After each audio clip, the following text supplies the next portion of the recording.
Hello friends, நம்ம இன்னைக்கு beetroot chutney எப்படி செய்யணும் தான் பார்க்க போகிறோம். அதுக்கு ஒரு பேனில் 2 டேபிள் ஸ்பூன் ஆயில் சேர்த்திக்கோங்க. அதுக்கப்புறமா ஒரு 2 டேபிள் ஸ்பூன் 2லேருந்து 2.5 டேபிள் ஸ்பூன் அளவுக்கு நம்ம கடலைப்பருப்பு சேர்த்திக்கலாம். கடலைப்பருப்பு சேர்த்துனதுக்கப்புறமா ஒரு அதே 2.5 டேபிள் ஸ்பூன் பக்கம் நம்ம உளுந்து பருப்பு சேர்த்திக்க போகிறோம். உளுந்து பருப்பு சேர்த்துனதுக்கப்புறமா நம்ம ஒரு நெல்லிக்காய் சைஸ் அளவு புளி சேர்த்திக்க போகிறோம். புளி சேர்த்தி முடித்ததுக்கப்புறமா வரமிளகா சேர்த்திக்க போகிறோம். வரமிளகா வந்து 3லேருந்து 4 மிளகா பக்கம் சேர்த்திக்கலாம். நான் எடுத்திருக்க மிளகா வந்து ரொம்ப காரமான மிளகான்காட்டிக்கு நான் வந்து 3 மிளகா வந்து சேர்த்திருக்கேன்.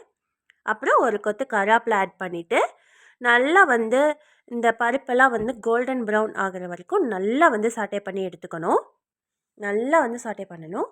சாட்டே பண்ணி முடித்ததுக்கப்புறமா நம்ம 4லேருந்து 5 டேபிள் ஸ்பூன் வரைக்கும் கோகனட் வந்து சேர்த்திக்க போகிறோம்.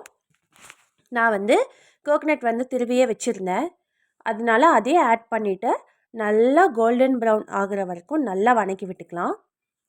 நல்லா கோல்டன் ப்ரௌன் ஆகிற வரைக்கும் வணக்கினா தான் டேஸ்ட் வந்து நல்லாயிருக்கும்.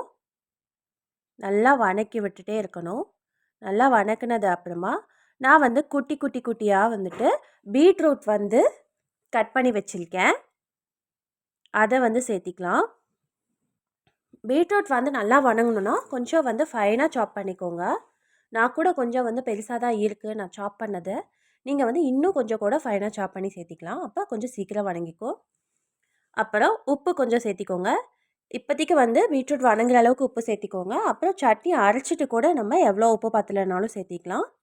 நல்லா வணக்கி எடுத்துக்கணும். நல்லா வணக்கி எடுத்ததுக்கப்புறமா நல்லா கிரைண்ட் பண்ணிக்கோங்க. நல்லா கொஞ்சம் ஸ்மூத்தாக கிரைண்ட் பண்ணிக்கிட்டிங்கன்னா பீட்ரூட் சட்னி தயார்.